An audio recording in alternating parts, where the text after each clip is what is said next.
한 번은 남편이 출장 간 사이 K씨를 집에 초대하기도 했어요. 결혼 생활의 성스러운 공간이라고 생각했던 집에 그를 들이는 순간 마지막 선까지 넘어버린 것 같았습니다. 우리 부부의 침대에서 K씨와 함께 있을 때 죄책감보다는 오히려 짜릿함이 더 컸어요. 그것은 마치 남편에 대한 완전한 배신의 순간이었지만 저는 그 순간에도 후회하지 않았습니다. 설거지할 때, 운전할 때 듣는 고품격 토크쇼 서른톡 TV에 오신 걸 환영합니다.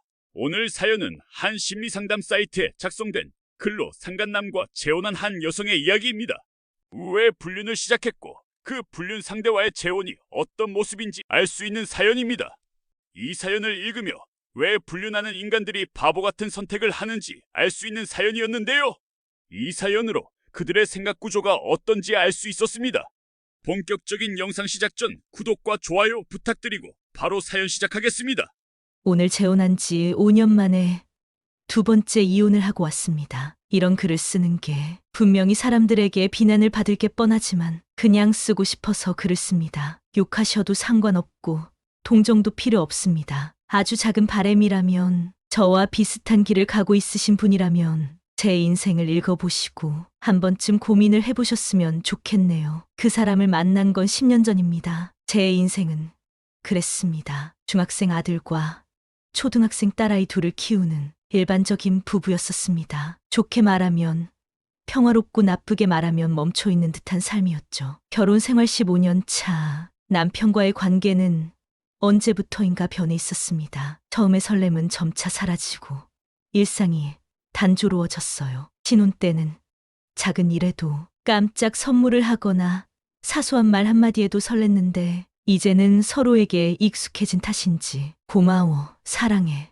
같은 말조차 의무적으로 느껴질 때가 많았습니다. 특히 아이가 태어난 후로는 더 그랬어요. 엄마라는 역할이 커질수록 나는 어디 갔지? 라는 생각이 자주 들었습니다. 가끔 거울을 보며 생각했죠. 나는 언제부터 이렇게 변했을까? 남편은 더 이상 나에게 관심이 없는 걸까? 대화의 주제도 달라졌습니다. 예전에는 서로의 꿈과 미래에 대해 밤새 이야기했던 우리가 이제는 생활비, 육아, 가사 같은 현실적인 문제들만 이야기했어요. 책임감 있는 아빠로서 가정을 위해 열심히 일한다고 하는 남편이 고마우면서도 한편으로는 예전에 로맨틱했던 남편이 그리웠습니다. 그러던 중 남편이 회사를 그만두게 되었어요. 오랜 직장 생활에 지쳤다며 새로운 일을 찾겠다고 했지만 생각보다 재취업이 쉽지 않았습니다. 1년이 지나도 취업 소식은 없었고 그 사이 가계 부담은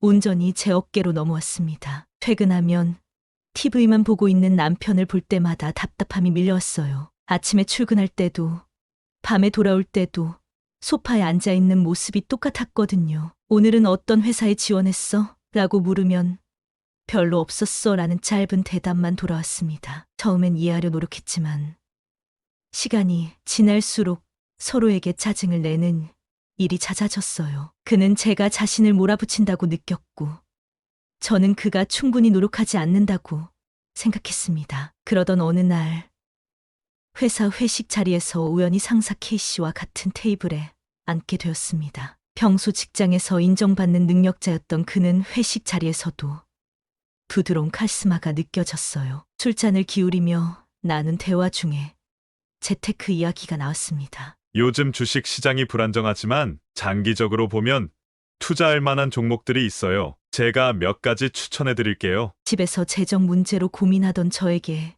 그의 말은 신선한 충격이었습니다. 남편은 재테크에 관심이 없었고 저축 외에는 별다른 투자를 하지 않았거든요. K씨는 제 질문에 하나하나 친절하게 답해 주었고 마치 오랜 친구처럼 편안한 대화를 이어갔습니다. 혹시 더 궁금한 게 있으시면 언제든 물어보세요. 도움이 필요하면 말씀하시고요. 집으로 돌아가는 길 가슴 한편이 설레는 것을 느꼈습니다. 처음엔 그저 좋은 정보를 얻었다는 기쁨 때문이라고 생각했어요. 하지만 솔직히 말하면 그의 자신감 넘치는 모습과 진지하게 제 이야기를 들어주는 태도가 좋았습니다. 다음 날 출근했을 때 K씨가 제 책상에 들러 어제 이야기했던 주식에 대한 자료를 건네주었어요. 읽어보시고 궁금한 게 있으면 점심때 얘기예요. 라고 말하며 웃었습니다. 그 미소가 왜 그렇게 설레었는지 모르겠습니다. 처음엔 대수롭지 않다고 여겼어요. 그냥 사람과 친해질 수도 있는 거잖아? 하면서 스스로를 안심시켰지만 문득문득 그의 말투, 웃음소리가 떠오르게 되었습니다. 커피 한 잔 마시며 나눈 대화는 단순한 재테크 상담을 넘어 서로의 가치관과 인생 이야기로 이어졌어요. 그냥 대화하는 것뿐인데 뭐 어때 하고 생각했지만 그가 없는 주말이면 월요일이 기다려졌습니다. 회사에서 그를 마주칠 때마다 심장이 빨라지는 것을 느꼈어요. 이 사람은 내 얘기를 진짜 잘 들어주는 것 같아 라는 생각이 들었고 남편과는 나눌 수 없는 이야기들을 그에게 털어놓게 되었습니다. K씨는 저보다 몇 살 많았고 10년 전 이혼한 상태였습니다. 아이는 둘이 있었고 전처가 키우고 있었습니다. 혼자 살면서 일과 투자에 집중하고 있다고 했어요. 그의 월급은 제 남편이 다니던 회사 월급의 2배 이상이었고 거기에 투자 수익까지 더해져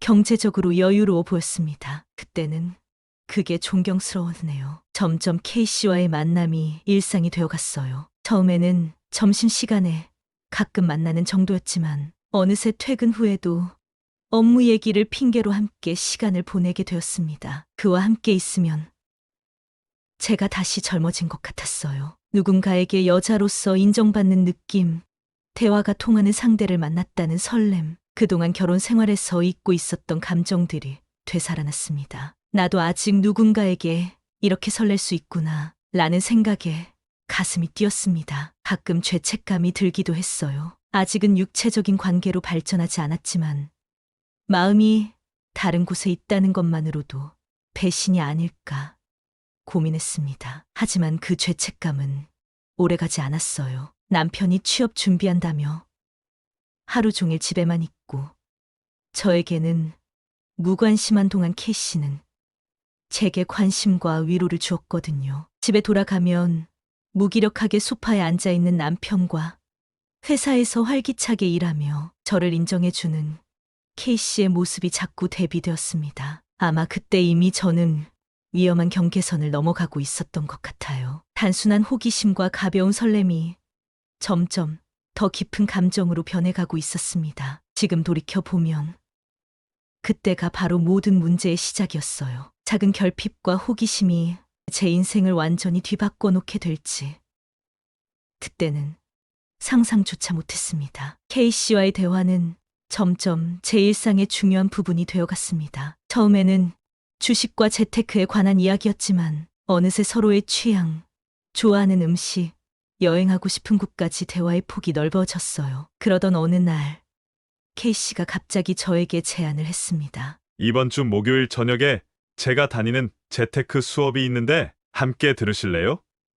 투자 초보자에게도 도움이 많이 되는 내용이에요. 순간 머뭇거렸습니다. 퇴근 후 남편이 아닌 다른 남자와 시간을 보낸다는 생각에 불편함이 느껴졌어요. 하지만 곧 스스로를 설득했습니다. 이건 그냥 공부하는 거잖아. 지금 우리 가정 경제가 불안한데 내가 좀 더 배워서 나중에 도움이 될 수도 있어. 그렇게 시작된 목요일 저녁 수업은 곧 일주일에 2번, 3번으로 늘어났습니다. 집에는 회사 교육 프로그램이라고 거짓말을 했어요. 남편은 제가 늦게 들어오는 것에 별 관심이 없었습니다. 그저 수고했어라는 한마디와 함께 TV로 시선을 돌릴 뿐이었죠. K씨와 함께하는 시간은 마치 다른 세계에 있는 것처럼 느껴졌습니다. 수업이 끝나면 우리는 항상 근처 카페에서 커피를 마시며 수업 내용을 복습했어요. 처음에는 재테크 이야기로 시작했지만 어느새 우리의 대화는 더 사적인 영역으로 흘러갔습니다. 오늘 과장님 웃는 모습이 참 예뻤어요. 요즘 회사에서도 표정이 밝아진 것 같아요. 그의 말 한마디에 가슴이 떨렸습니다. 사실 제가 표정이 밝아진 건 그 때문이었어요. 아침에 출근할 때마다 그를 볼 생각이 설레었고 함께할 저녁 시간을 기다리며 하루를 보냈으니까요. 시간이 지나면서 K씨와의 대화가 하루의 가장 중요한 부분이 되어버렸습니다. 남편에게는 자연스럽게 말을 아끼게 되었고 K씨에게는 오히려 더 많은 감정을 털어놓게 되었어요. 남편과 대화할 때보다 케이씨와 이야기할 때가 더 즐겁고 편안하다고 느꼈습니다. 이 사람과 있으면 예전의 나로 돌아간 기분이야. 이렇게 웃은 게 얼마만이지? 어느 날 저녁 수업이 끝난 후 케이씨가 저를 자신의 차로 데려다 주겠다고 했습니다. 비가 많이 오는 날이었어요. 차 안에서 그는 제 손을 살짝 잡았습니다. 제 욕심이라는 건 잘 알아요. 그런데 오늘은 당신과 함께 있으면 행복하다는 말을 해주고 싶어요. 그 순간 제 마음의 마지막 방어선이 무너진 것 같았습니다. 우리는 그날 처음으로 키스를 했어요. 집에 돌아와 거울을 보니 얼굴이 붉게 상기되어 있었습니다. 죄책감과 설렘이 동시에 밀려왔지만 설렘이 더 컸어요. 다음 날부터 제 일상은 완전히 달라졌습니다. 아침에 일어나면 제일 먼저 K씨의 메시지를 확인했고 하루 종일 그와 메시지를 주고받았어요. 회사에서 마주치면 아무렇지 않은 척했지만 시선이 마주칠 때마다 심장이 빨라지는 것을 느꼈습니다. 어느새 핸드폰을 확인하는 시간이 많아졌고 K씨의 연락이 늦어지면 괜히 신경이 쓰였어요. 남편이 제 핸드폰을 만지려고 할 때는 화들짝 놀라 뺏어버리기도 했습니다. 비밀번호를 바꾸고 메시지 알림도 꺼두었어요. 요즘 왜 그래? 전화 올 때마다 이상하게 구는 것 같은데. 응? 아니야. 그냥 회사 일 때문에 좀 예민해져서 그래. 거짓말이 점점 늘어갔습니다. 처음에는 어색했던 거짓말이 이제는 너무나 자연스러워졌어요. 가끔 양심의 가책을 느낄 때면 제 상황을 정당화하려고 했습니다. 남편은 취업도 못하고 있는데 내가 생계를 책임지고 있잖아. 이 정도 즐거움은 가져도 되지 않을까? K씨는 나를 진짜 여자로 봐주는데 남편은 그냥 가족의 일부로만 생각하는 것 같아. 뿐만 아니라 외모에도 신경을 쓰기 시작했어요. 원래는 신경도 안 쓰던 머리 스타일을 바꿔보거나 평소라면 귀찮아서 잘 안 하던 화장을 꼼꼼히 하게 되었습니다. 예전에는 편한 옷만 골라 입었는데 이제는 거울 앞에서 한참을 서서 이 옷이 더 나아? 저 옷이 나아? 고민하고 있는 자신을 발견했어요. 남편은 제 변화를 눈치챘는지 물었습니다. 요즘 화장도 많이 하고 옷도 달라졌네? 무슨 좋은 일 있어? 순간 당황했지만 곧 대답했습니다. 그냥 나도 여자잖아. 가끔은 예뻐 보이고 싶어서. 남편은 그래, 예뻐라고 말했지만 시선은 여전히 TV를 향해 있었어요. 그 순간 K씨와 남편의 차이가 더 크게 느껴졌습니다. K씨였다면 제 변화를 알아차리고 진심으로 칭찬해줬을 텐데 말이죠. K씨와의 관계는 점점 깊어졌습니다. 재테크 수업 후에는 종종 근처 호텔 바에서 와인을 마시게 되었고 그러다 보니 결국 성관계까지 하게 되었습니다. 처음에는 엄청난 죄책감에 시달렸습니다. 남편에게 미안해서 선물도 해주고 더 잘해주려고 노력하고 일부러 부부관계를 더 하려고 노력했습니다. 하지만 1년이 지나고 2년이 지나며 그런 미안한 감정은 점점 무뎌졌습니다. 나중에는 남편한테 미안한 게 아니라 괜히 짜증이 나더군요. 그리고 그때는 K씨와의 성관계에서 주는 만족감과 쾌락이 남편과 하는 것과는 비교가 되지 않을 정도로 좋았습니다. 물론 나중에 재혼을 하고 난 뒤에 그런 느낌은 전부 사라졌지만요. 무튼 시간이 지나며 저는 이런 감정이 드는 건 어쩔 수 없는 거 아냐? 사랑은 한 번뿐이라고. 누가 그래? 지금이 진짜일지도 몰라. 라며 스스로를 위로하며 불륜을 정당화하는 심리가 생기기 시작했습니다. K씨도 비슷한 생각이었어요. 우리가 만난 건 운명이야. 이런 감정은 억지로 막을 수 없는 거야. 그의 말에 위안을 얻으며 저는 점점 더 복잡한 이중생활에 빠져들었습니다. 낮에는 회사 동료로, 저녁에는 연인으로 시간을 보냈어요. 주말에는 가끔 남편에게 친구와 만난다고 거짓말하고 K씨와 근교로 드라이브를 떠나기도 했습니다. 놀라운 건 제가 그런 생활에 익숙해져 갔다는 점이에요. 처음에는 어색하고 죄책감에 시달렸던 이중생활이 이제는 일상이 되어버렸습니다. 남편에게 거짓말하는 것도, K씨와 몰래 만나는 것도 모두 자연스러워졌어요. 그러면서도 가끔은 이런 생각이 들었습니다. 이렇게 해도 괜찮은 걸까? 내가 지금 제대로 된 선택을 하고 있는 걸까? 특히 밤에 남편 옆에 누웠을 때 그런 생각이 많이 들었어요. 하지만 아침이 되면 다시 K씨에게 보낼 메시지를 생각하며 하루를 시작했습니다. 이제 제 인생은 완전히 두 개로 나뉘어 있었어요. 남편과의 가정생활, 그리고 K씨와의 비밀스러운 연애. 재테크 수업에서 배운 지식으로 실제로 작은 투자를 시작했고 약간의 수익도 올렸습니다. 남편에게는 회사에서 보너스를 받았다고 거짓말하며 그 돈으로 가족 여행을 가자고 제안하기도 했어요. 남편은 기뻐했지만 제 마음속에는 K씨와 함께 했다면 더 좋았을 거라는 생각이 들어 괴로웠습니다. 재테크로 돈도 벌고 있고 K씨와의 시간은 나를 행복하게 해. 이게 정말 나쁜 일일까? 스스로에게 자꾸 물었지만 답은 이미 정해져 있었어요. 저는 이미 K씨 없이는 살 수 없다고 느끼고 있었으니까요. 때로는 미래에 대해 상상하기도 했습니다. 만약 남편과 이혼하고 K씨와 새 출발을 한다면 어떨까? 아이들은 어떻게 될까? 사람들의 시선은 어떨까? 그런 생각을 하면서도 정작 현실에서는 매일 같은 거짓말을 반복하고 있었습니다. 한편으로는 불안했지만 다른 한편으로는 이런 짜릿한 감정을 포기할 수 없다고 느꼈어요. 이중생활의 위험성을 알면서도 그 달콤함에 중독된 것 같았습니다. 이 관계가 언젠가는 끝날 수도 있겠지. 하지만 지금은 너무 행복해. 스스로를 속이며 금지된 감정의 늪에 점점 더 깊이 빠져들고 있었습니다. 처음에는 영혼 없이 하던 거짓말이 어느새 제 일상이 되었습니다. 남편에게 오늘은 재테크 수업이 있어라고 말하며 문을 나서는 순간 가슴이 설레기 시작했어요. 문을 닫는 소리와 함께 제 표정은 완전히 달라졌습니다. 어쩌면 그때부터 이미 돌이킬 수 없는 강을 건너고 있었는지도 모릅니다. K씨와의 관계는 점점 더 깊어졌습니다. 단순한 육체적 관계를 넘어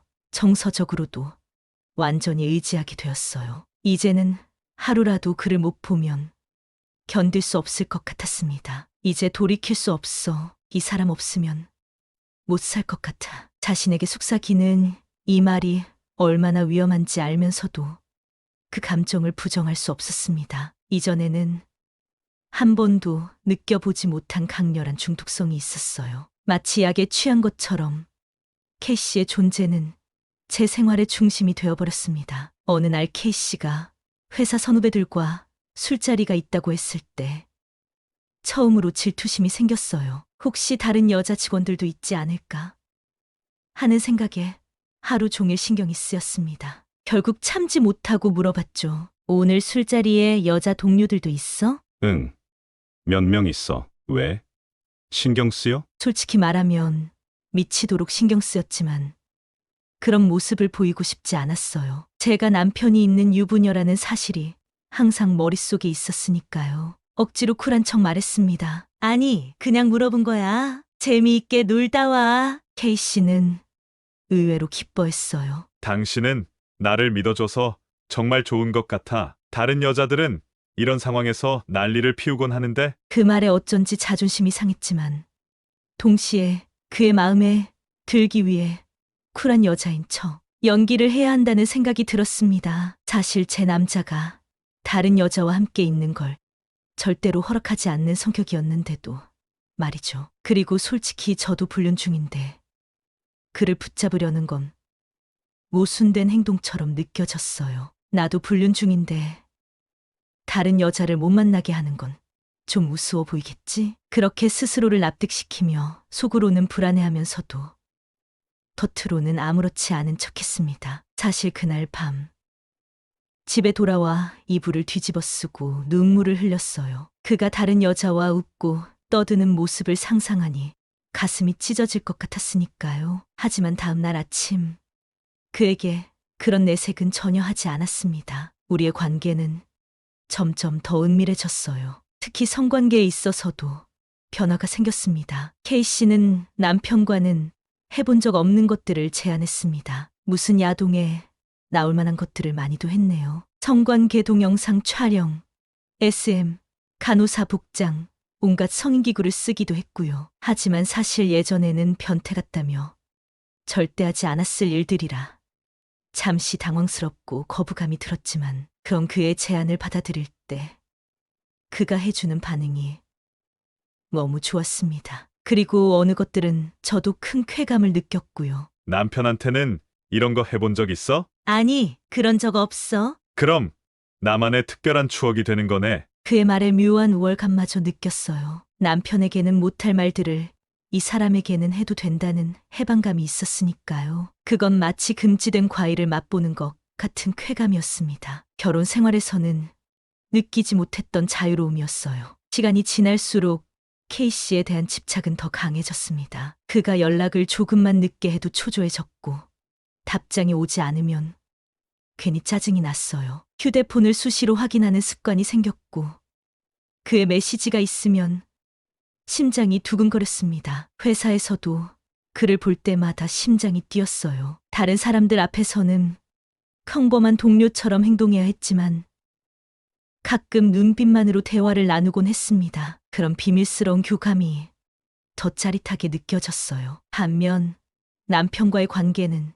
점점 더 소원해졌습니다. 함께 있어도 마음은 온전히 K씨에게 가 있었어요. 남편이 대화를 시도해도 의무적으로 건조하게 대답할 뿐이었습니다. 아이들 앞에서는 여전히 다정한 부부인 척했지만 둘만 있을 때는 점점 대화가 줄어들었어요. 그렇게 제가 스스로 남편과 거리를 두고 사이가 나빠지도록 하면서 부부싸움을 잦아지고 저는 K씨에게 항상 남편 욕을 하기 바빴죠. 그때는 그게 진심이었는데 지금 돌이켜 생각해보니 제 불륜 사실에 대한 스스로의 죄책감을 피하기 위해 남편을 나쁜 사람으로 만들고 싶었나 봐요. K씨도 남편의 이야기를 들으며 같이 화를 내고 안타까워해줬어요. 돌이켜보니 그건 전부 저를 꼬시기 위한 반응이었지만요. 요즘 많이 바쁜가 봐.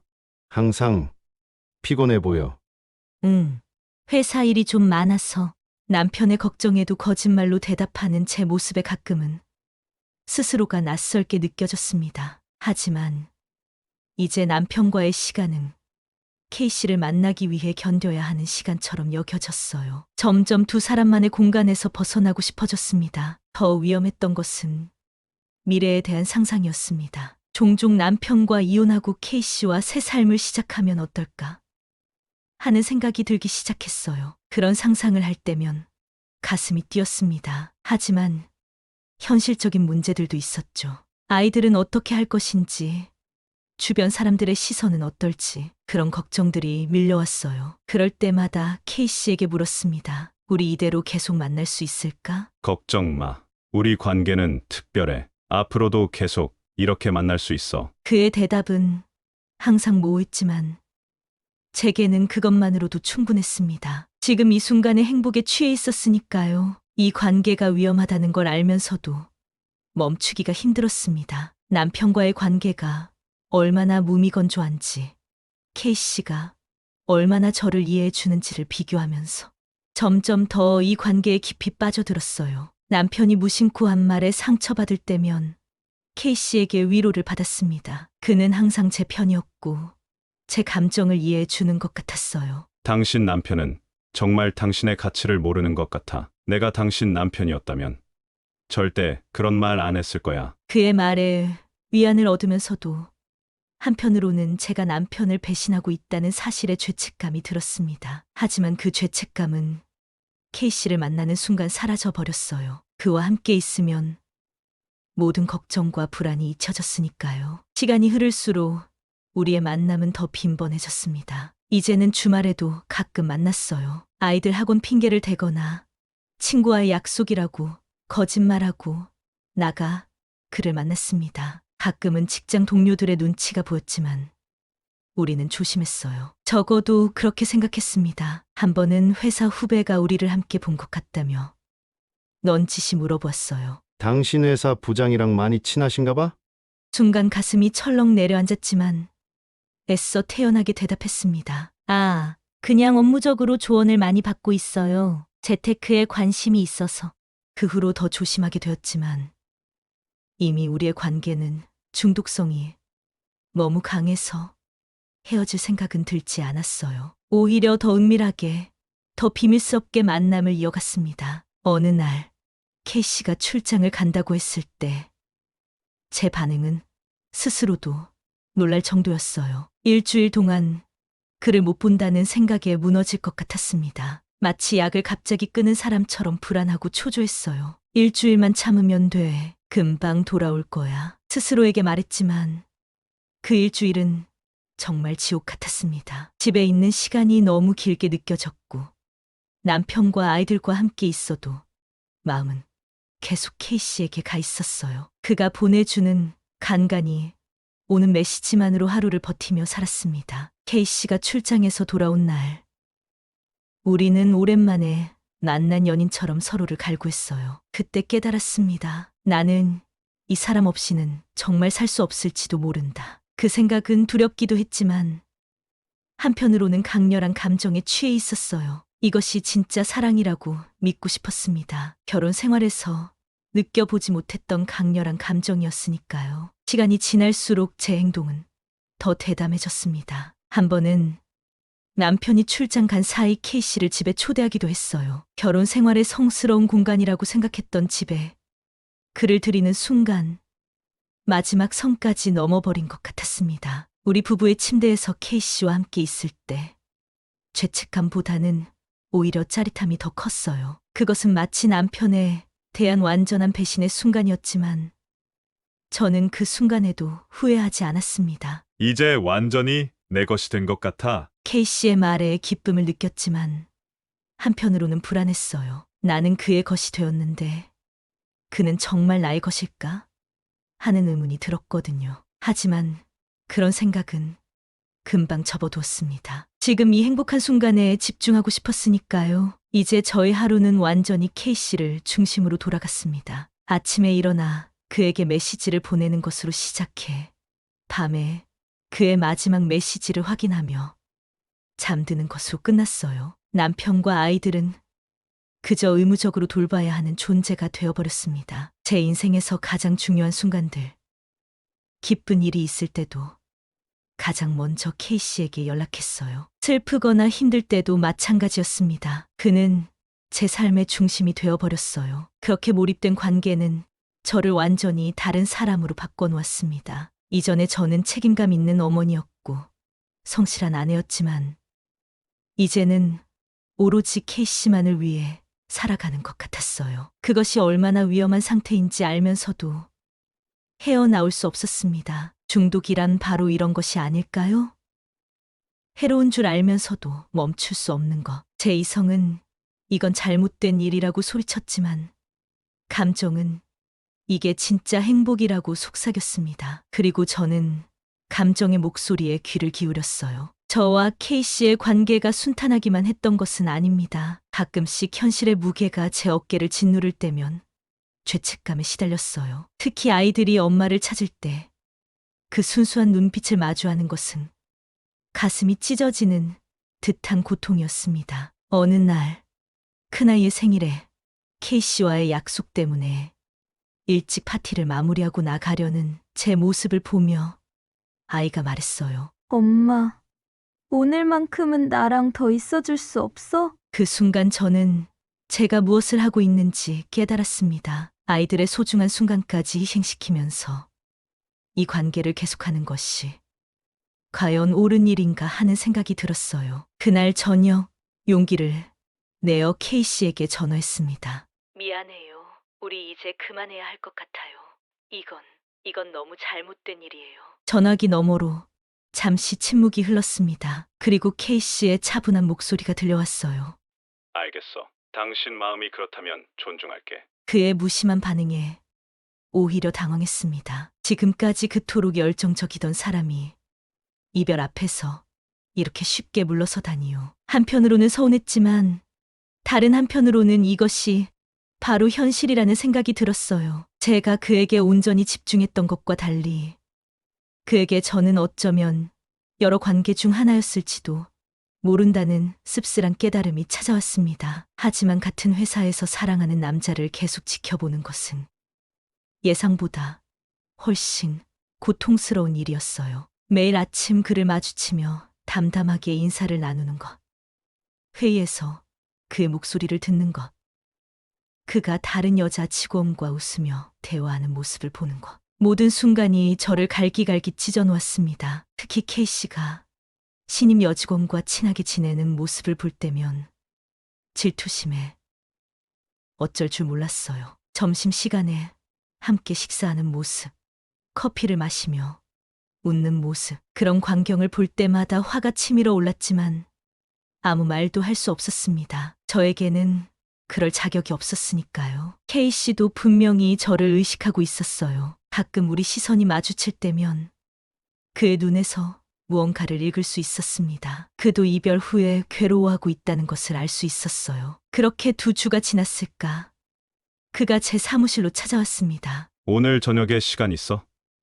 얘기 좀 하고 싶은데. 그날 저녁, 우리는 다시 원점으로 돌아갔습니다. 서로를 너무 그리워했다는 고백, 다시는 헤어지지 말자는 약속, 마치 중독에서 벗어나려다 다시 빠져든 것 같았어요. 이렇게 우리는 수차례의 이별과 재회를 반복했습니다. 때로는 제가 이별을 고하고, 때로는 그가 먼저 거리를 두기도 했어요. 한 번은 그가 갑자기 연락을 끊었습니다. 이유도 없이, 설명도 없이요. 일주일 동안 그에게서 아무 연락도 받지 못했어요. 회사에서도 그는 저를 피하는 것 같았습니다. 견딜 수 없는 불안감에 시달리던 저는 결국 그를 직접 찾아갔어요. 왜 그러는 거예요? 무슨 일 있었어요? 그는 한숨을 쉬며 말했습니다. 이런 관계가 우리 둘 다 괴롭게 하는 것 같아. 당신은 결국 가정으로 돌아갈 거고, 나는 언제까지 당신을 기다려야 할지 모르겠어. 그 말에 눈물이 왈칵 쏟아졌습니다. 그의 말이 맞았어요. 우리 관계는 결국 어디로도 갈 수 없는 막다른 길이었습니다. 하지만 그때의 저는 그를 놓을 수 없었어요. 조금만 더 기다려줘요.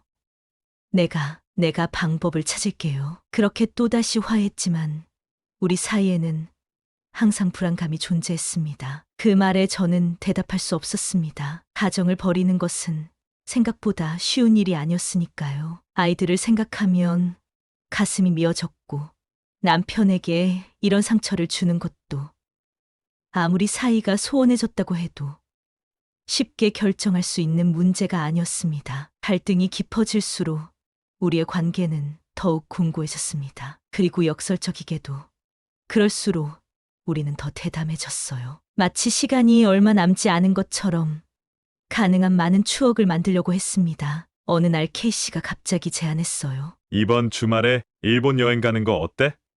금요일부터 일요일까지 회사 출장이라고 하고. 처음에는 망설였지만 그의 열정적인 설득에 결국 동의했습니다. 남편에게는 중요한 해외 거래처 미팅이 잡혔다고 거짓말을 했어요. 평소 제가 출장을 가는 일이 거의 없었기 때문에 남편도 의심하지 않았습니다. 조심히 다녀와. 아이들 걱정은 마. 남편의 따뜻한 배웅에 죄책감이 밀려왔지만 이미 마음은 설렘으로 가득 차 있었습니다. 2박 3일의 일본 여행은 정말 환상적이었어요. 마치 신혼여행을 다녀온 것처럼 달콤했습니다. 아무 제약 없이 손을 잡고 거리를 걸을 수 있다는 것. 함께 아침을 맞이할 수 있다는 것. 이런 평범한 일상이 우리에게는 특별한 사치였어요. 이렇게 살면 얼마나 좋을까요? 그래요? 언젠가는 가능할 거야. 우리는 서로에게 속삭였지만 그 언젠가가 과연 올 수 있을지는 둘 다 확신하지 못했습니다. 그저 그 순간만큼은 현실을 잊고 싶었어요. 하지만 집으로 돌아오는 비행기에서 현실의 무게가 다시 저를 짓눌렀습니다. 공항에 도착해 각자 다른 택시를 타고 헤어질 때 마치 꿈에서 깨어난 것 같았어요. 집에 들어서자 아이들이 반갑게 달려와 안겼습니다. 엄마, 보고 싶었어. 그 순간 눈물이 왈칵 쏟아질 뻔했어요. 이 아이들을 두고 내가 무슨 짓을 하고 있는 걸까? 그런 생각이 들면서도 한편으로는 K씨와의 달콤했던 시간이 그리웠습니다. 상간남에게 빠지면 빠질수록 남편에게 소홀해졌고 소홀해지며 싸움이 잦아졌어요. 작은 일에도 짜증을 내게 되었고 남편의 모든 행동이 눈에 거슬렸습니다. 점점 남편이 너무 못나 보이기 시작했어요. 왜 이렇게 무기력해? 다른 남자들은 다 일어나서 뭐라도 하는데. 남편을 K씨와 비교하며 무시하는 말들이 자연스럽게 나왔습니다. 남편은 그런 제 태도에 상처받았지만 그 이유를 알지 못했어요. 그저 제가 직장 스트레스로 예민해진 것이라고 생각했겠죠. 아이들은 여전히 저를 엄마로 좋아했지만 솔직히 말하면 그때는 그게 눈에 보이지 않았어요. 아이들과 함께 있을 때도 머릿속은 온통 K씨 생각뿐이었으니까요. 아이들이 말을 걸어도 대충 대답하고 학교 행사에도 억지로 참석하는 느낌이었습니다. 어느 날 남편이 진지하게 물었어요. 당신 요즘 왜 그래? 뭔가 달라진 것 같아. 무슨 고민 있어? 그 순간 고백하고 싶은 충동이 들었습니다. 모든 것을 털어놓고 이 무거운 짐을 내려놓고 싶었어요. 하지만 그 결과가 두려웠습니다. 가정이 무너질 것이고 아이들은 상처받을 것이고 사람들의 시선은 차갑게 변할 것이고 그래서 또다시 거짓말을 했습니다. 그냥 회사 일이 좀 힘들어서 그래. 곧 나아질 거야. 하지만 나아지지 않았어요. 오히려 더 깊은 수렁에 빠져들었습니다. K씨와의 관계는 점점 더 복잡해졌고 가정에서의 역할은 점점 소홀해졌어요. 두 세계 사이에서 균형을 잡기가 너무 어려웠습니다. 가끔은 이대로 계속해도 될까? 라는 의문이 들었어요. 불륜 상대와 함께하는 시간은 너무나 달콤했지만 집으로 돌아가는 순간 모든 게 현실로 돌아왔습니다. 남편의 무심한 눈빛, 아이들의 해맑은 얼굴을 볼 때마다 죄책감이 밀려왔어요. 이 관계를 계속 유지할 수 있을까? 남편에게 죄책감을 느끼지만 상대를 포기할 수 없어 매일 밤 이런 갈등 속에서 잠들었습니다. 한편으로는 너무 지쳤어요. 계속되는 거짓말, 이중생활의 부담, 들킬지도 모른다는 불안감. 이 모든 것이 저를 소진시켰습니다. 하지만 K씨를 포기한다는 생각은 더 큰 고통으로 다가왔어요. 불륜 상대와 함께 있는 시간이 길어질수록 자연스럽게 남편에게는 소홀해졌습니다. 하지만 K씨도 결국 얘가 가정을 버릴 수 있을까? 하는 불안을 느끼기 시작했어요. 그는 점점 더 확신을 요구했습니다. 우리가 언제까지 이렇게 만날 수 있을까? 진지하게 생각해봤어? 당신이 이혼할 생각이 있다면 나는 기다릴 수 있어. 하지만 영원히는 아니야. 그런 대화가 늘어날수록 갈등이 생겼고 때로는 다투기도 했습니다. 그러다 또 화해하고 다시 달콤한 시간을 보내고 감정의 롤러코스터를 탔던 것 같아요. K씨에게 온 마음을 빼앗기며 남편과는 사이가 점점 안 좋아졌습니다. 남편의 일거수일투족이 마음에 들지 않았고 나도 모르게 계속해서 K씨와 비교하게 되었어요. K씨보다 못한 부분이 유독 눈에 띄었죠. 남편은 왜 이렇게 뒷정리를 안 할까? 왜 늘 같은 이야기만 반복할까? 왜 나를 K씨처럼 이해해주지 못할까? 불륜 관계가 4년 차에 접어들면서 부부 관계는 완전히 안 좋은 상태가 되었습니다. 서로 대화도 거의 없었고 눈빛만 마주쳐도 짜증이 났어요. 대부분의 시간을 K씨와의 메시지나 통화로 보내며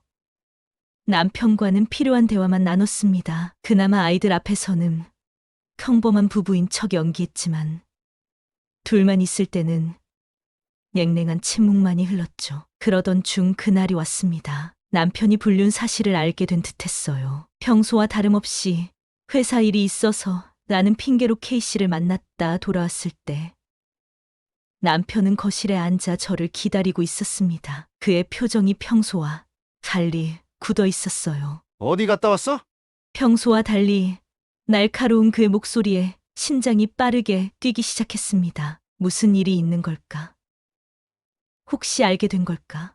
불안감이 밀려왔지만 최대한 침착하게 대답했어요. 말했잖아. 회사 일이 있어서.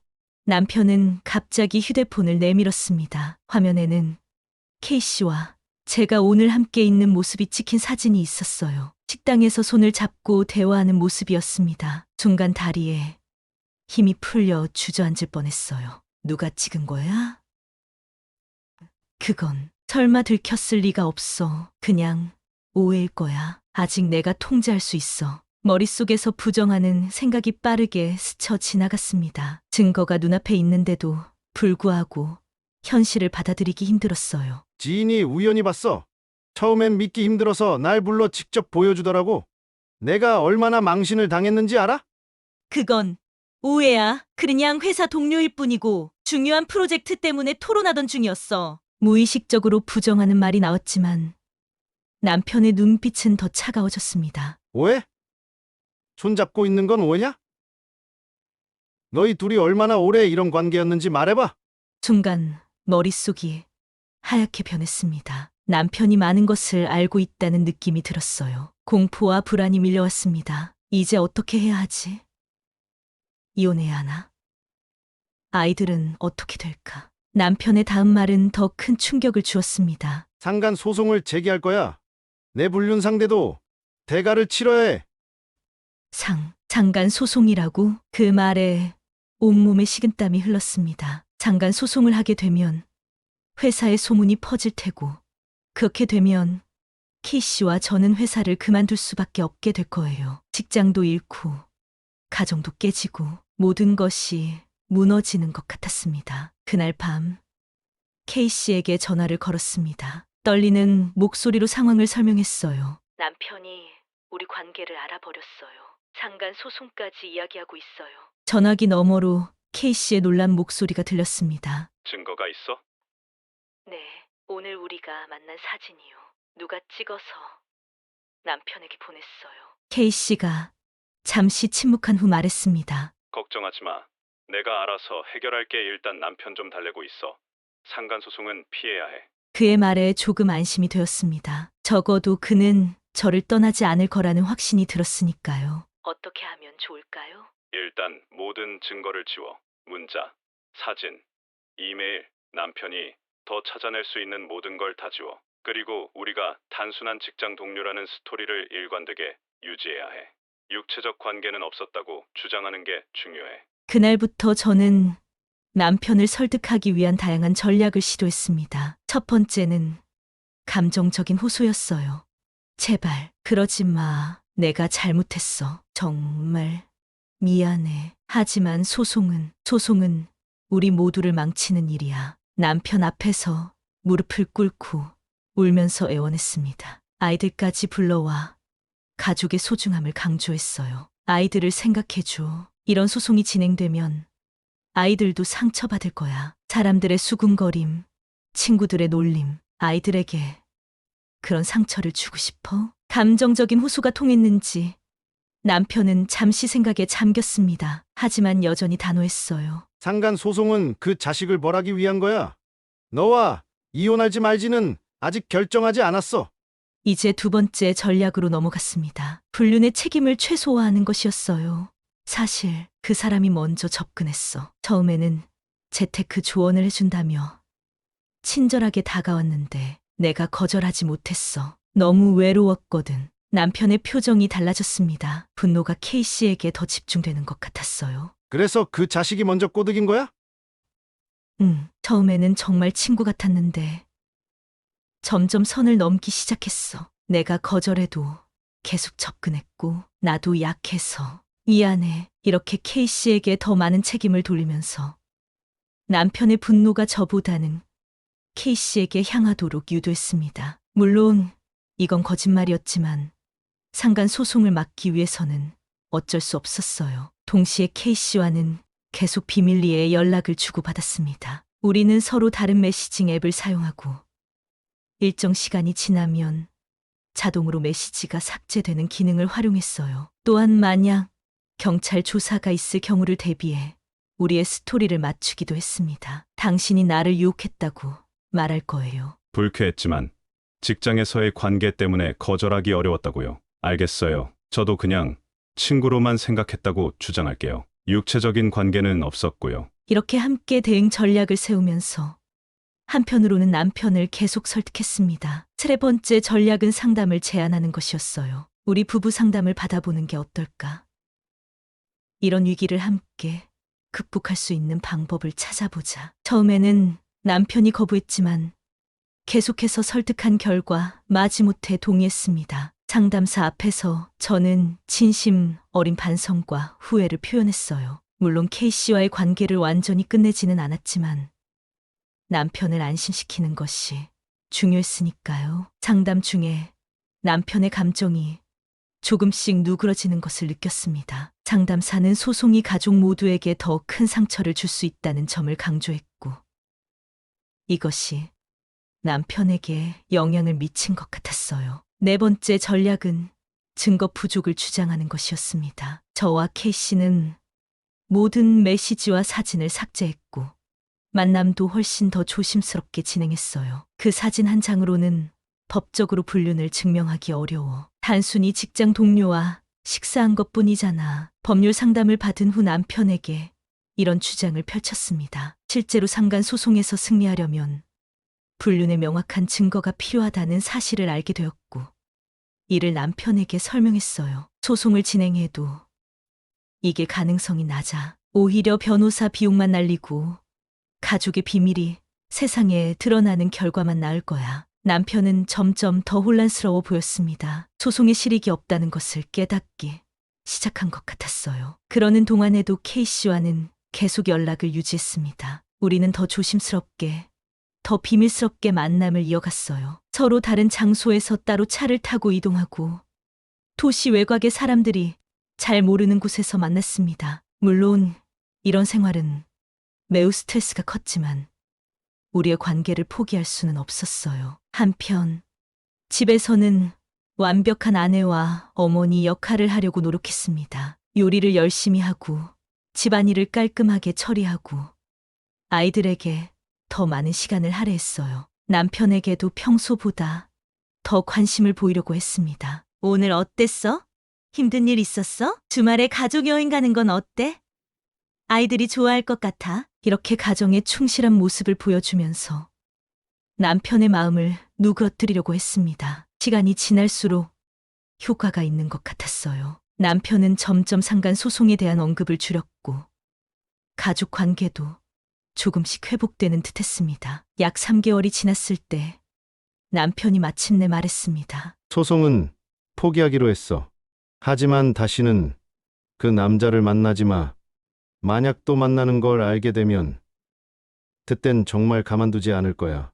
안도감이 밀려왔습니다. 일단 상간 소송의 위기는 넘긴 것 같았어요. 그날 밤 K씨에게 좋은 소식을 전했습니다. 남편이 소송을 포기한대요. 우리 조금만 더 조심하면 돼요. 다행이네. 하지만 앞으로는 더 조심해야 해. 한 번 의심을 샀으니 남편이 계속 주시할 거야. K씨의 말대로 남편은 여전히 저를 감시하는 듯했습니다. 가끔 갑자기 전화를 걸어 어디에 있는지 확인하고 회사에 직접 찾아오기도 했어요. 하지만 우리는 이미 그런 상황에 대비하고 있었습니다. 회사에서는 완벽하게 직장 동료처럼 행동했고 만남도 더욱 신중하게 계획했어요. 가슴 한편에는 항상 죄책감이 있었습니다. 남편과 아이들에게 거짓말을 하고 이중 생활을 하는 것이 쉽지 않았어요. 하지만 K씨에 대한 감정은 더욱 강해져 있었습니다. 오히려 위기를 함께 극복하면서 우리의 유대감은 더 깊어진 것 같았어요. 우리 언젠가는 당당하게 만날 수 있을까요? 가끔 K씨에게 물었습니다. 물론이지. 지금은 때가 아니니까 참고 있는 거야. 언젠가 우리의 시간이 올 거야. 그의 말에 위안을 얻으며 이 복잡한 이중 생활을 이어갔습니다. 표면적으로는 화목한 가정을 유지하면서도 내면적으로는 K씨를 향한 마음을 키워갔어요. 이것이 옳은 선택인지는 알 수 없었지만 적어도 지금은 모든 것을 다 잃지 않을 수 있었습니다. 남편의 상간 소송 위협을 막아내는 데 성공했지만 이제 더 큰 도전이 기다리고 있었습니다. 어떻게 하면 영원히 이 비밀을 지킬 수 있을까?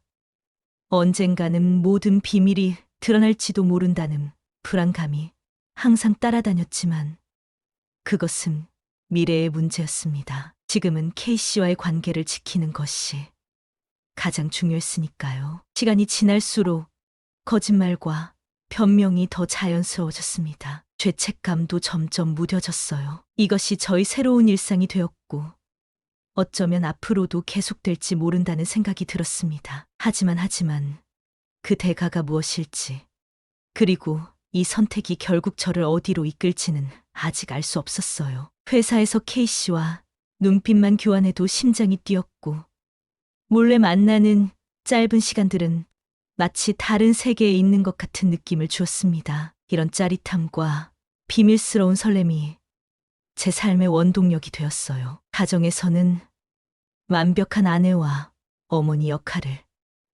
그리고 K씨와 있을 때는 열정적인 연인 역할을 해내는 이중생활. 이것이 과연 언제까지 지속될 수 있을지는 모르겠지만, 적어도 지금은 그 균형을 유지하는 데 성공한 것 같았습니다. 상간 소송을 피했다고 해서 안심하면 안 돼. 앞으로도 계속 조심해야 해. K씨의 말처럼 이건 하나의 위기를 넘긴 것일 뿐이었습니다. 앞으로도 더 많은 위기와 도전이 있을 테지만 우리는 함께 극복해 나갈 수 있을 거라고 믿었어요. 적어도 그때는 그렇게 믿고 싶었습니다. 불륜이 발각된 후 6개월, 남편은 겉으로는 용서했다고 했지만 그의 눈빛에서 여전히 불신과 의심이 느껴졌습니다. 집에 들어오면 핸드폰을 확인하고 출퇴근 시간을 체크하고 가끔은 회사에 불쑥 찾아오기도 했어요. 마치 죄수처럼 감시받는 느낌이었습니다. 그럼에도 불구하고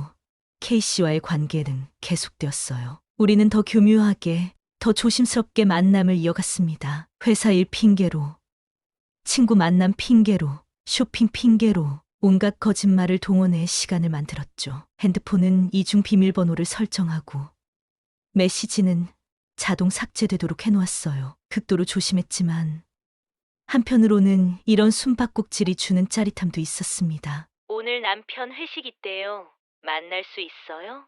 K씨에게 문자를 보내고 설레는 마음으로 호텔로 향했습니다. 손바닥에 땀이 날 정도로 긴장했지만 그를 만난다는 생각에 가슴이 뛰었어요. 이제는 아예 다른 사람이 된 것 같았습니다. 거짓말의 죄책감도 느끼지 않고 오히려 성공적으로 속이는 것에 뿌듯함마저 느꼈으니까요. 하지만 결국 그날이 왔어요. 평소처럼 여자친구들과 쇼핑한다는 핑계로 K씨를 만나고 집에 돌아왔을 때 남편이 거실 소파에 앉아 제 가방을 뒤지고 있었습니다. 뭐 하는 거야? 놀라서 물었지만 이미 직감적으로 알고 있었어요. 들켰다는 것을. 남편은 차갑게 웃으며 제 가방에서 꺼낸 호텔 영수증을 들어 보였습니다. 쇼핑했다며? 근데 왜 호텔 영수증이 있지? 순간 온몸에 전류가 흐르는 듯한 충격이 왔습니다. 또 걸렸어. 이제 진짜 끝인가? 머릿속이 하얗게 변했어요. 첫 발각 때와는 달리 이번에는 충격보다는 체념이 먼저 밀려왔습니다. 어차피 이렇게 될 줄 알았어요. 완벽히 숨기는 건 불가능하다는 걸 내심 알고 있었으니까요. 그건 친구들이랑 점심 먹으러 말끝이 흐려졌습니다. 변명이 무의미하다는 걸 알았어요. 남편은 냉소적으로 웃으며 휴대폰을 꺼냈습니다. 너 오늘 쇼핑하러 간다고 했지? 근데 내 친구 서연이한테 물어봤더니 오늘 만난 적 없대. 너 6개월 내내 계속 거짓말했던 거지? 불안과 공포가 밀려왔어요. 이번엔 정말 이혼당할 수도 있다는 두려움이 엄습했습니다. 남편의 표정은 첫 번째 발각 때보다 훨씬 더 냉정하고 단호했어요. 더 이상 화를 내거나 울부짖지 않았죠. 그저 차갑게 사실을 확인할 뿐이었습니다. 친구들에게까지 연락해서 확인했다고? 날 그렇게 믿지 못했어? 갑자기 억울함이 치밀어 올랐습니다. 첫 번째 발각 때보다 죄책감은 훨씬 줄어들고 오히려 억울함과 분노가 커졌어요. 내가 잘못했다는 것을 알면서도 남편의 불신이 나를 이렇게 만들었다는 적반하장적 생각이 들었습니다. 남편도 날 진짜 용서한 적 없었잖아. 늘 감시하고 의심하고 그러니까 내가 또 그렇게 된 거야. 소리를 지르며 남편을 탓했어요. 하지만 남편은 여전히 침착했습니다. 그의 눈에는 더 이상 분노도 슬픔도 없었어요. 그저 냉정한 결단만이 보였습니다. 이번 주말에 변호사 만나기로 했어. 이혼 서류 준비해달라고 했고. 그 말에 갑자기 현실감이 밀려왔어요. 이혼, 정말로 이혼을 하게 되는 건가? 아이들은? 집은? 직장은? 온갖 생각이 머릿속을 스쳐 지나갔습니다. 가족의 생계를 책임지는 사람으로서 갑자기 모든 것을 잃는다는 두려움이 엄습했어요. 잠깐만, 진정하고 얘기해보자. 아이들 생각도 해야지. 급하게 남편을 회유하려 했지만 그는 이미 마음을 정한 것 같았습니다. 아이들! 내가 지금껏 아이들 생각했어? 거짓말하고 바람 피우고 가정을 무너뜨리면서? 그 말에 할 말을 잃었습니다. 그는 맞았어요. 제가 정말로 아이들을 생각했다면 이런 상황까지 오지 않았겠죠. 하지만 지금 와서 모든 것을 잃을 수는 없었습니다. 정말 마지막 실수였어. 한 번만 더 봐줘. 진심으로 반성하고 다시는 그러지 않을게. 우리 가족 깨지면 아이들이 얼마나 상처받을지 생각해봐. 눈물을 흘리며 애원했지만 남편의 표정은 변하지 않았어요. 상간 소송도 제기할 거야. 이번엔 진짜로 아이들 양육권도 내가 가져갈 거고. 그 말에 온몸에 소름이 돋았습니다. 상간 소송이라니. 그렇게 되면 K씨의 인생도 망가지고 저 역시 더 이상 이 사회에서 버티기 힘들어질 거예요. 무엇보다 아이들을 잃는다는 것은 상상도 할 수 없었습니다. 제발 소송은 하지 마. 우리끼리 조용히 해결하자. 내가 원하는 대로 다 해줄게. 남편은 쓴웃음을 지었습니다. 내가 원하는 건 그거잖아. 조용히 넘어가서 또 같은 짓을 반복하는 거. 이번엔 안 돼. 모든 사람들이 내가 어떤 사람인지 알아야 해. 그 순간 현실이 무너지는 것 같았어요. 이제 다 잃었다는 생각, 내 인생이 끝났다는 생각이 들었습니다. 극단적인 무기력감에 빠져 소파에 주저앉았어요. 그날 밤 남편은 손님방에서 자고 저는 침실에 홀로 남겨졌습니다. 밤새 잠을 이루지 못했어요. 내일부터 어떻게 살아야 할지, 어떻게 아이들을 마주해야 할지, 어떻게 이 상황을 헤쳐나가야 할지 생각해도 답이 나오지 않았습니다. 새벽녘 결심했어요. K씨에게 전화를 걸었습니다. 일이 커졌어요. 남편이 모든 걸 알아버렸고 이혼하자고 해요. 상간 소송도 제기한대요. K씨의 목소리가 떨렸습니다. 상간 소송을 하면 우리 둘 다 직장에서 쫓겨나고 사회적으로도 끝나. 절대 막아야 해. 그의 반응에 실망했지만 이해는 됐어요. 누구라도 그런 상황에서는 두려울 테니까요. 어떻게 하면 좋을까요? 일단 남편을 최대한 설득해. 소송은 막아야 해. 다음날 아침 남편과 다시 마주했습니다. 그는 여전히 차갑고 단호했어요. 변호사가 오늘 3시에 만나자고 했어. 너도 같이 가서 얘기를 들어보는 게 좋을 거야. 제발 우리 한 번만 더 기회를 줘. 정말로 다시는 그러지 않을게. 애원하는 제 모습이 스스로도 한심하게 느껴졌습니다. 하지만 지금 제게 남은 것은 이것뿐이었어요. 가정을 지키기 위해, 아니 더 정확히는 제 안정된 삶을 지키기 위해 모든 수단을 동원해야 했습니다. 내가 진심으로 반성했다면 6개월 동안 또 그런 짓을 하지 않았겠지.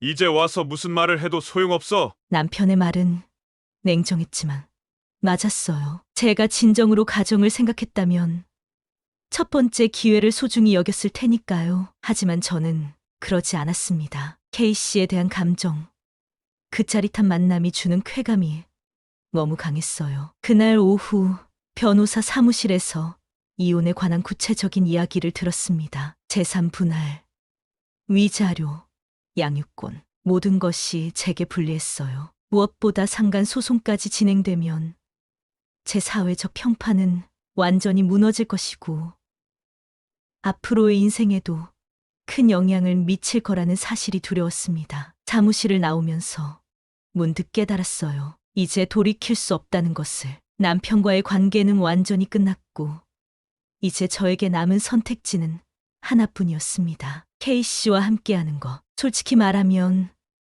그때 이혼을 결심하게 된 계기는 가족에 대한 미안함이 아니었습니다. 남편과의 관계가 더 이상 돌이킬 수 없다는 냉정한 판단과 그래도 K씨가 남아있다는 안도감으로 남편의 이혼 요구를 수용한 거였어요. 어차피 제 불륜 사실은 결국 가족들이 알게 될 테고 저는 그 업보를 받아들일 자신이 없었습니다. 차라리 모든 것을 내려놓고 K씨에게 도망가는 길을 선택했어요. 장간 소송을 취하해주면 양육비나 재산 분할에서 당신한테 좀 더 유리하게 해줄게.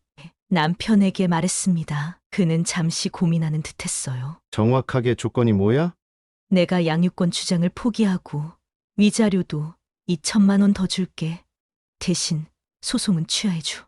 남편은 웃었습니다. 비웃음 같았어요. 상간남 보호하려고 애들도 포기해? 어머니로서의 책임감도 없어?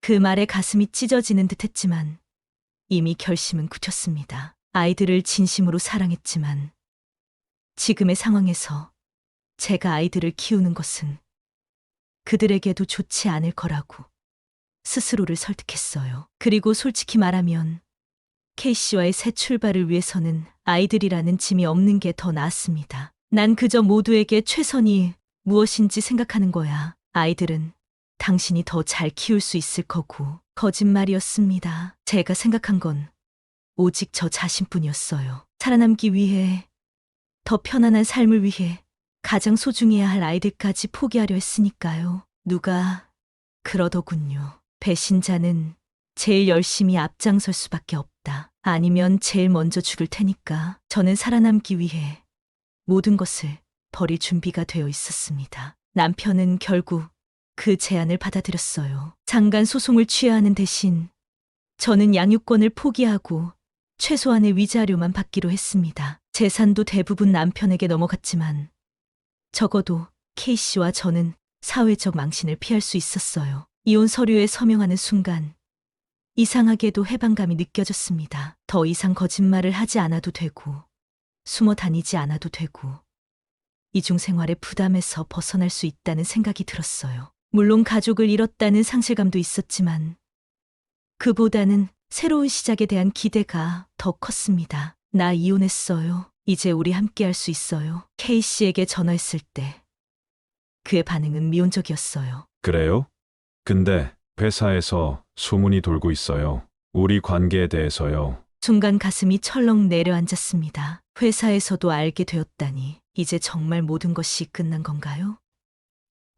어떻게 해요? 일단 만나서 얘기해요. 우리 둘 다 새 출발을 해야 할 것 같아요. 해야 할 것 같아요. 그 말에 안도했습니다. 적어도 K씨는 여전히 저와 함께할 의향이 있었으니까요. 모든 것을 잃었지만 그가 있어 다행이라고 생각했어요. 아이들에게 이혼 사실을 알리는 것은 가장 힘든 일이었습니다. 큰아이는 이미 상황을 눈치챈 것 같았지만 작은아이는 이해하지 못했어요. 엄마 어디 가는데?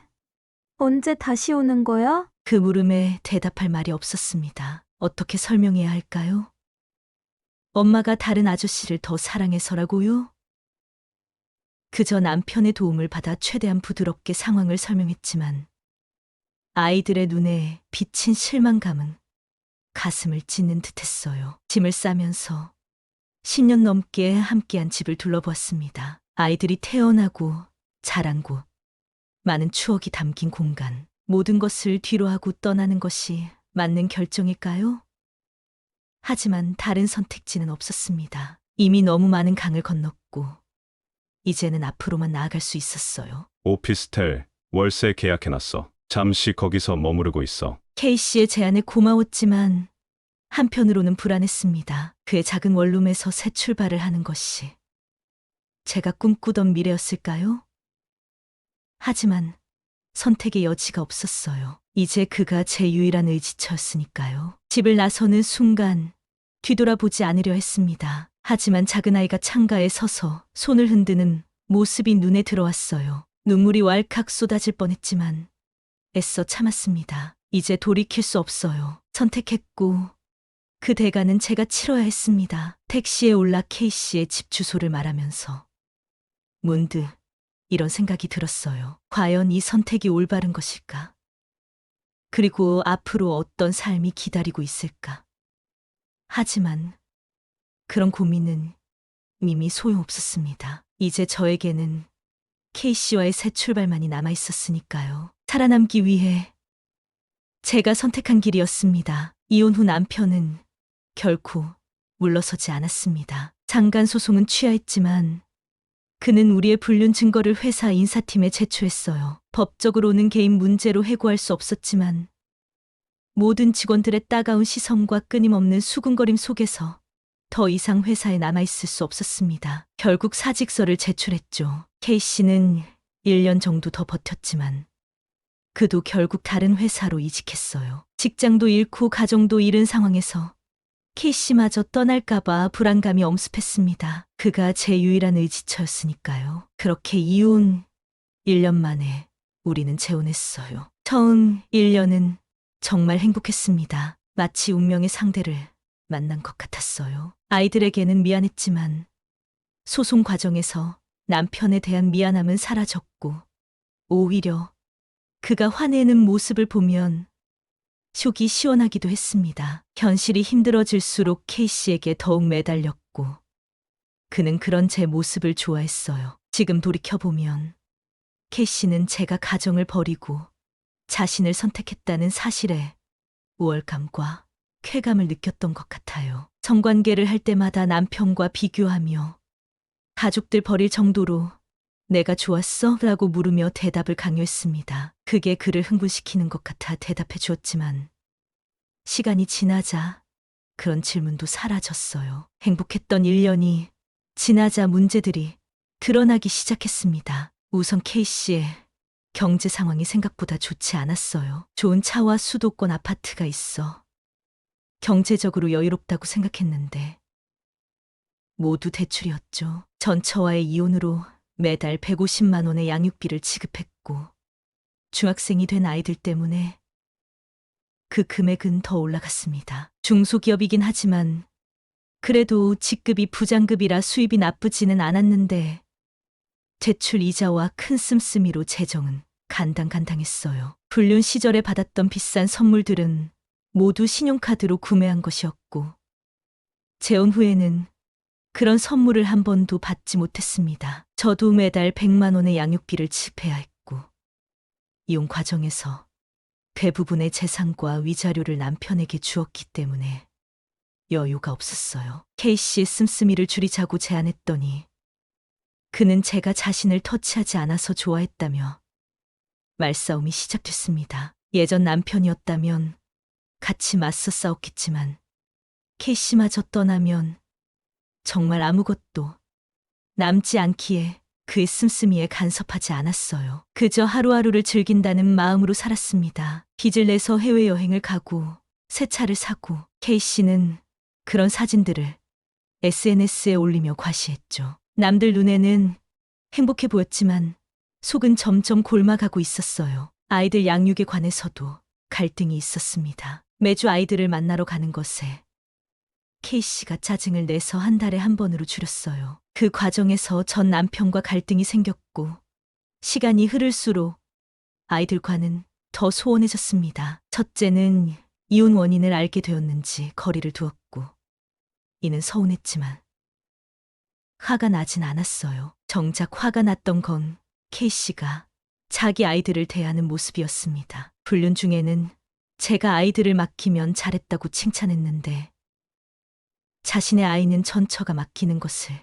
절대 용납하지 않았어요. 제 아이들 교육에는 편하게 하라고 했지만 자기 자식들에게는 좋은 교육을 위해 나는 양육비를 지불했습니다. 이런 이중적인 모습에 실망했어요. K씨도 저에게 실망하는 듯 했습니다. 처음에는 제가 이혼 과정에서 겪은 고통을 잘 들어주었지만 점점 지치는 모습을 보였어요. 사회적 지탄이 두려웠는지 자신의 지인들에게 저를 제대로 소개하지 않았고 다른 여자와 대화만 해도 불안해하는 제 모습에 정이 떨어지는 듯했습니다. 소송 비용으로 목돈이 나갔고 함께 살게 되면서 생활비도 증가했어요. 그러면서 우리 관계는 점점 멀어져 갔습니다. 다툼이 잦아졌는데 이전 남편과의 부부싸움과는 차원이 다른 독서를 서로에게 퍼부었어요. K씨는 은근히 저를 바람나서 가족까지 버린 여자라고 매도하며 다른 남자가 또 있는 게 아닌지 의심했고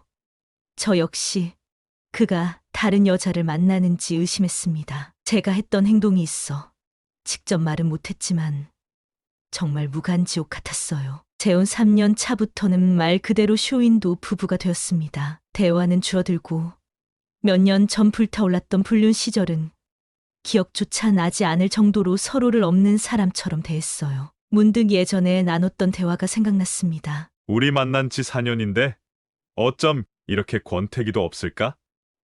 당신을 볼 때마다 더 행복하고 더 흥분되고 더 사랑스러워. 우리가 일찍 만났다면 얼마나 좋았을까? 나도 정말 이해가 안 가. 당신같이 멋진 남자를 못 알아보고 왜 이혼을 했을까? 뭐 덕분에 내가 당신 만난 거였으니 나야 감사하지. 당신같이 멋진 여자를 불행하게 만드는 남편도 있는데 그거 알아? 내가 이혼 안 했어도 우리는 이렇게 될 운명이었어. 사랑해.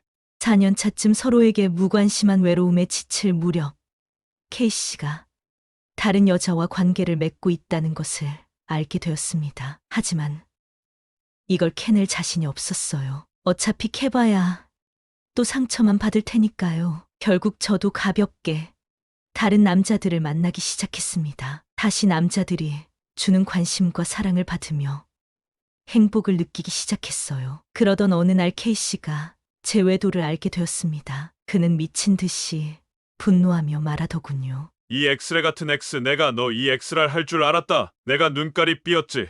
그래 맞아, 한번 바람 피운 엑스는 또 바람을 피운다고. 네 남편하고 애새끼들 배신하고 뛰어나올 때부터 알아봤어야 했는데 내가 엑스신이지. 야 당장 꺼져. 오갈 데 없는 이혼한 아줌마랑 살아줬더니 이딴 식으로 배신을 해. 그러더니 폭행까지 했어요. 하지만 저도 지지 않았습니다. 어차피 제 인생이 이렇게 된 건 모두 그 사람 때문이었으니까요. 서로 죽일 듯이 한 달을 싸우고 결국 이혼했습니다. 빚잔치를 하며 살았기 때문에 나눌 재산도 별로 없었고 이혼은 일사천리로 진행됐어요. 나중에 안 사실인데 K씨가 전 저와 이혼한 이유가 성격 차이라고 했지만 실은 성매매업소를 다니다 걸려서 이혼한 거였습니다. 이혼하기 1년 전쯤 K씨와 사이가 더더욱 안 좋아지면서 그제야 아이들이 떠올라 자주 연락했는데 몇 년 만에 만났음에도 아이들은 고맙게도 반가워해 주었어요. 하지만 그때뿐이었습니다. 오래 떨어진 기간이 길다 보니 만나도 할 말도 없고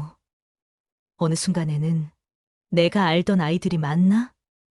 하는 생각도 들었어요. 그냥 아주 옛날 추억을 공유하는 나를 정말 사랑하던 아이들의 얼굴을 닮은 어떤 존재 같은 느낌이었습니다. 염치 없다고 말하실 수도 있지만 이혼을 하고 나니 남편이 궁금해지더군요. 은근슬쩍 애들한테 물어보기도 하고 카카오톡 프로필도 살펴봤는데 다른 여자를 만나는 흔적은 없는 것 같아 보이더군요. 괜시리 안심이 되는 느낌이었는데요. 이혼하고 난 뒤에 딸아이와 점심을 먹으러 가다가 우연히 전 남편을 만나게 되었어요. 거의 3년 만에 만나는 얼굴이었는데 어제 본 것처럼 익숙하더군요. 다시 예전처럼 싸움을 하지 않을까 걱정을 했는데 의외로 전 남편은 평온하게 웃으면서 인사를 해주더군요. 그러면서 딸한테 엄마랑 맛있는 거 사 먹으라고 용돈도 주었습니다. 한참 바람을 피울 때는 답답하게 느껴졌던 전 남편의 저런 소소한 마음이 참 따뜻한 거였구나.